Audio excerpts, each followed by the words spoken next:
Hello everyone, so welcome back to my channel. My name is Jennifer, also known as the Hidden Shaman, here on YouTube and everywhere else if you want to find me.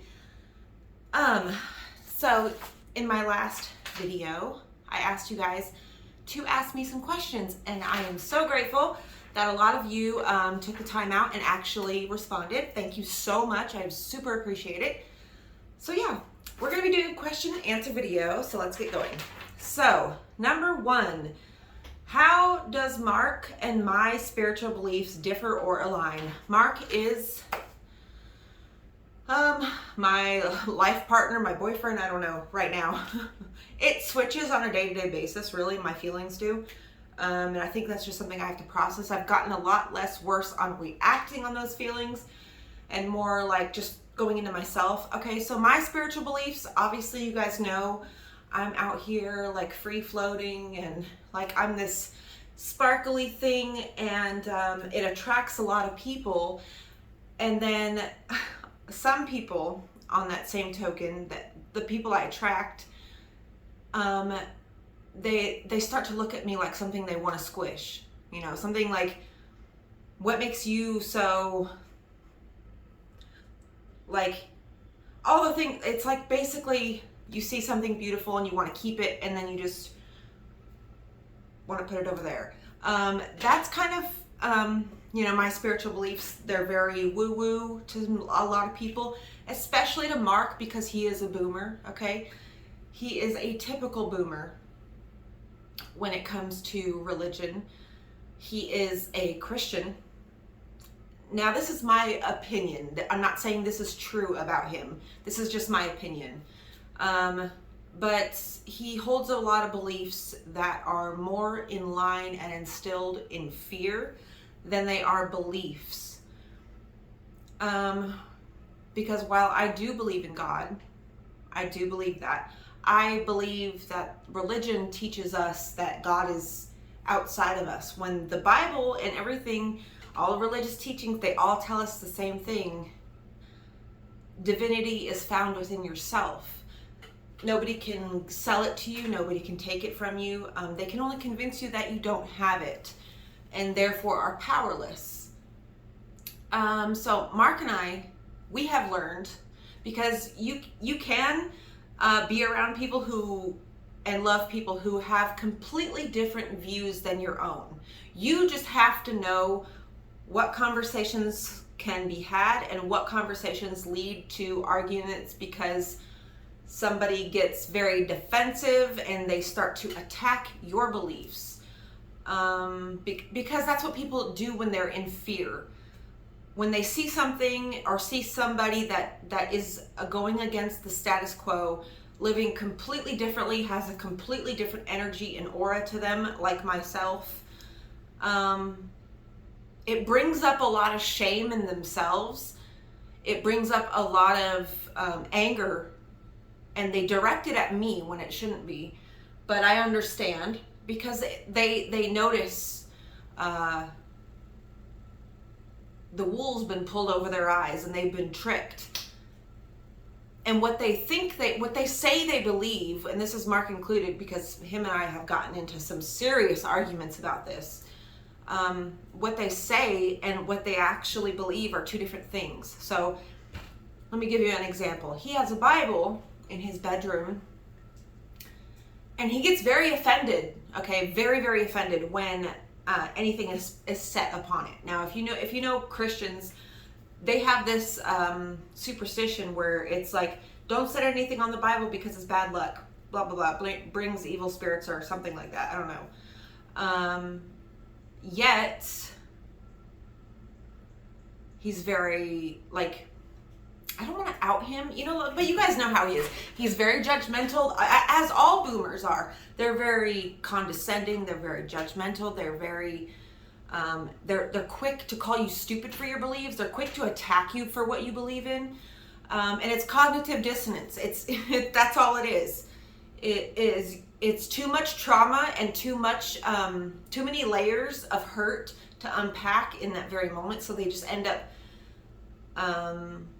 that defensiveness comes to the forefront to defend to keep them sane. Because if they actually go in, because you guys know, if you've been through a spiritual awakening or anything, you have to go in and dismantle everything that you thought you knew.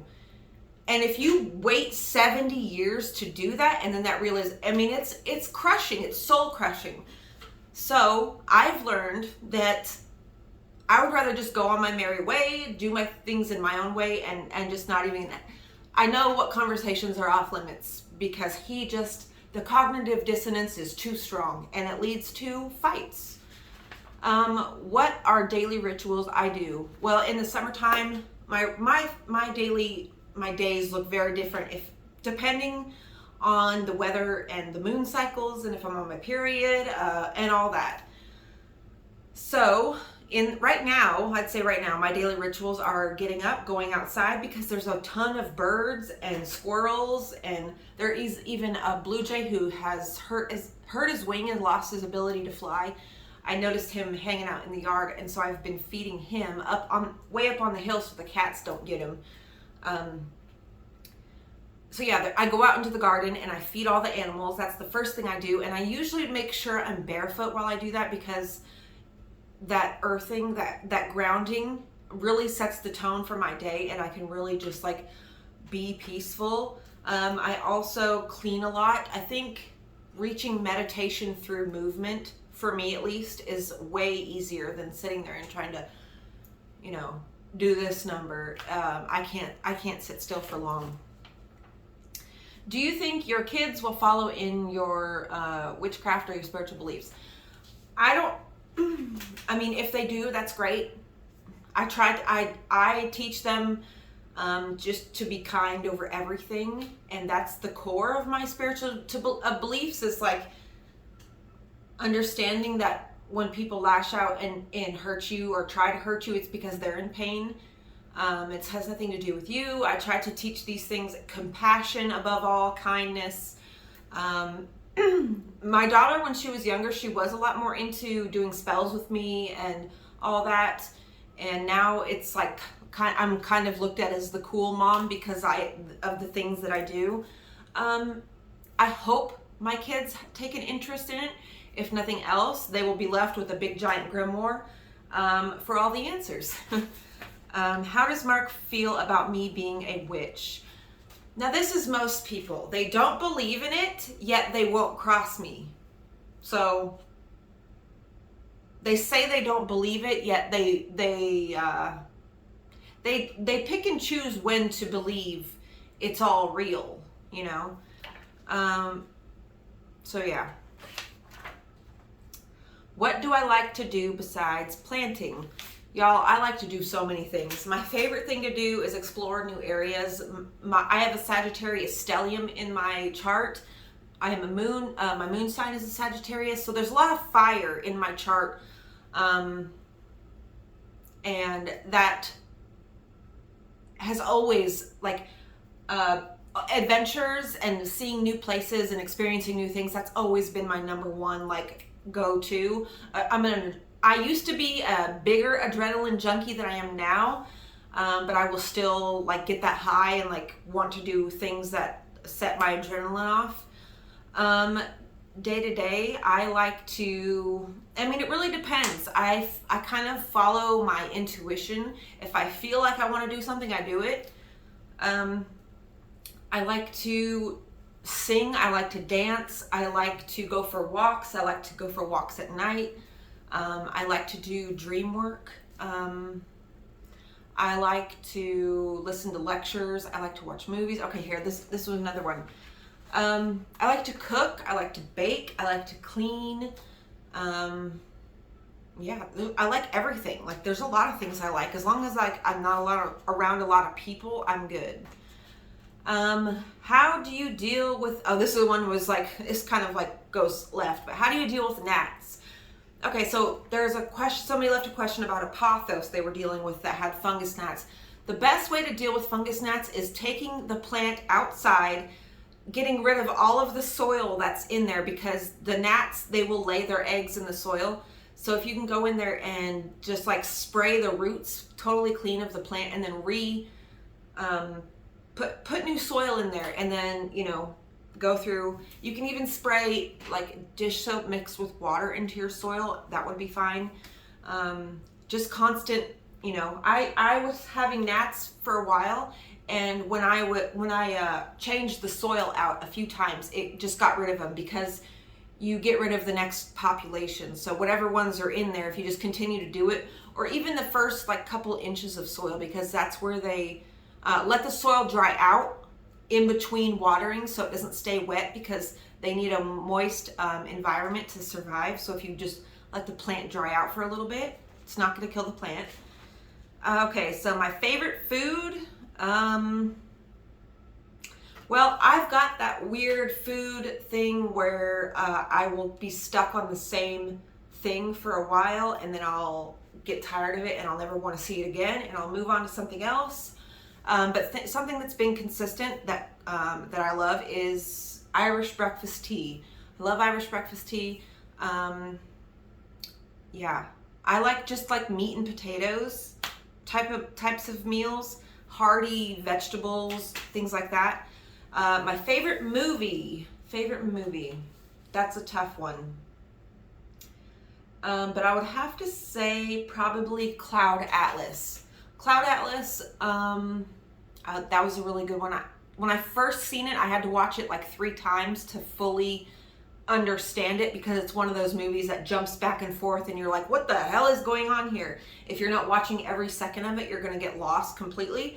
But the music in that, the cinematography, everything in that movie is just so beautiful. The story, and I really like the story of Doctor Strange, because it kind of tells you truths. Yeah, it's really cool. I like movies like that tell you spiritual truths, like cloaked in a story. But if you like really look into the story and like what they're actually saying, it's actually truth. Okay, next question. Favorite song and type of music. So, favorite song, I don't have a favorite song because there's so many that I like. I like K-pop, I like Tool, I like classical music, I like pop music, I like rap music, I even like some country music. So I like all music, really. I like soulful music. Music really hits my soul in a place, in a way that other things don't. Like I can really listen to a song and it can hit my soul and I can really identify. And like most people, like if I play you a song, it's like the lyrics are something I want to tell you, but I don't have the courage to tell you myself. So I'm like playing you this song so in hopes that you'll hear what I'm trying to say. You know, I'm real cryptic like that. Most women are, but yeah. Genre of music, really, the one I listen to the most is classical music. It's just something calming. I've always loved classical music. Even when I was a kid, the first time I heard it, I was just like, oh my God, I feel like a fancy fucking bitch listening to this, you know? So yeah, next question. If I can go anywhere in the world, where would I go? Oh, that's a toss-up, but definitely Europe. Somewhere, probably Germany, because I'm mostly German. So I'd want to see like where my ancestors, you know, lived. Like I even have towns. I've researched my family tree back into the 1500s, you guys. And I found the towns that the original people came from. So yeah, like the Polish area, northern Germany, so yeah, Northwest Europe, all those places, because that's where my family's mostly from. Scotland is on my like the very first time I leave America and go anywhere, I'm going to Scotland, because yeah, I'm also mostly Scottish, so I really feel a pull towards Scotland. So yeah. If I had superpowers, what would I want? Well, I do have superpowers, so I can totally read people's minds, especially if we are emotionally connected. I can read your mind. If you want to tell me something, I can feel it. If you're hiding something from me, I can fucking feel it.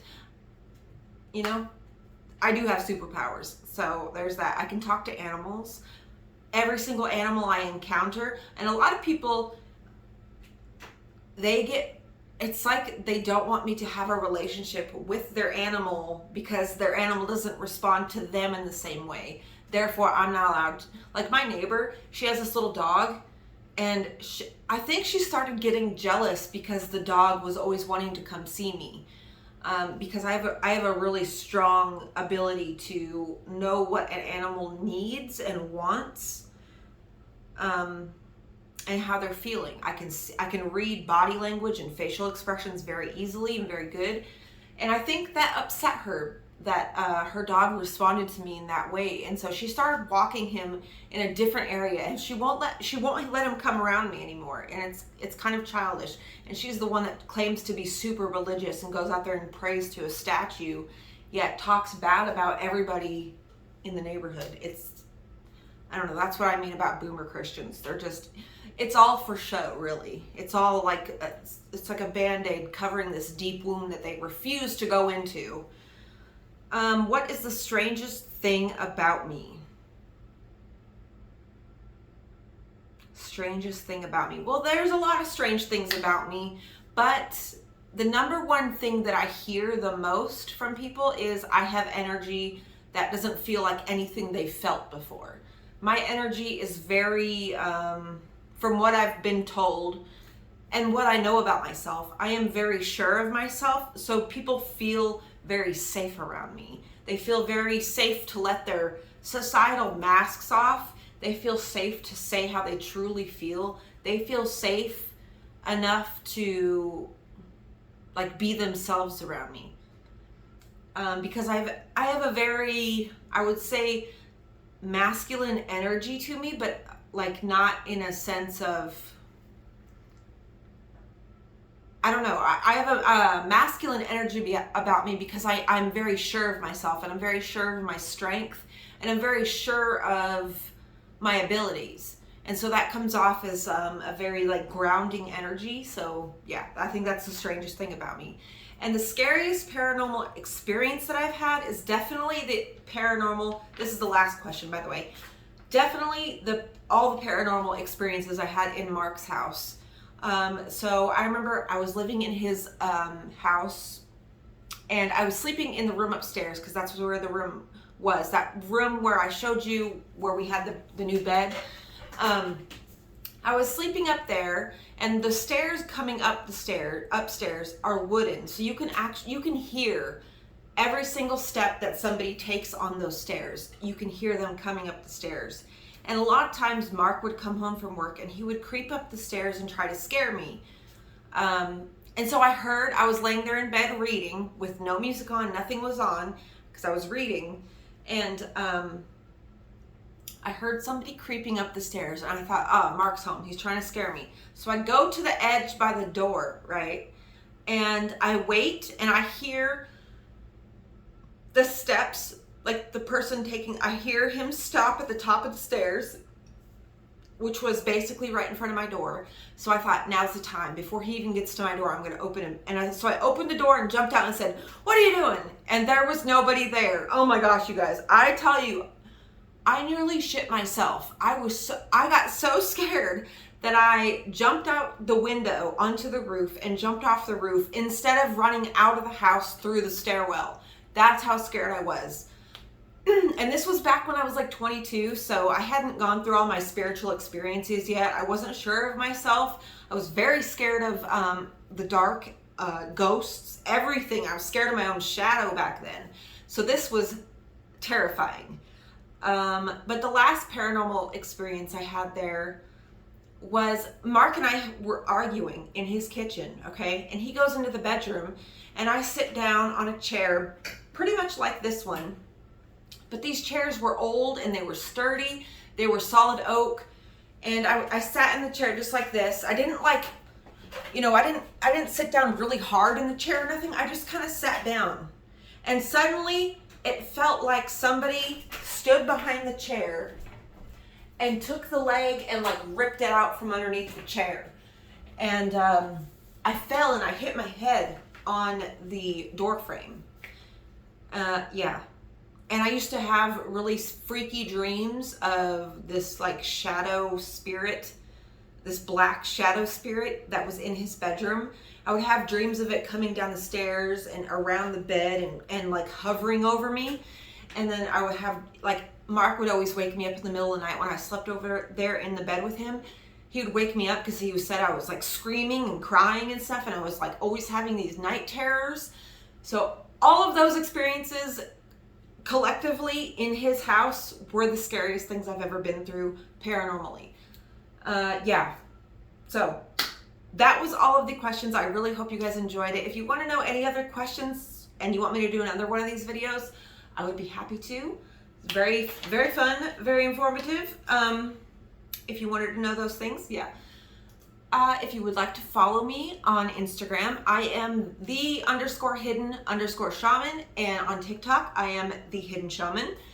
So yeah, I hope you guys enjoyed. I love you all so much, and I will see you in the next one. Bye-bye.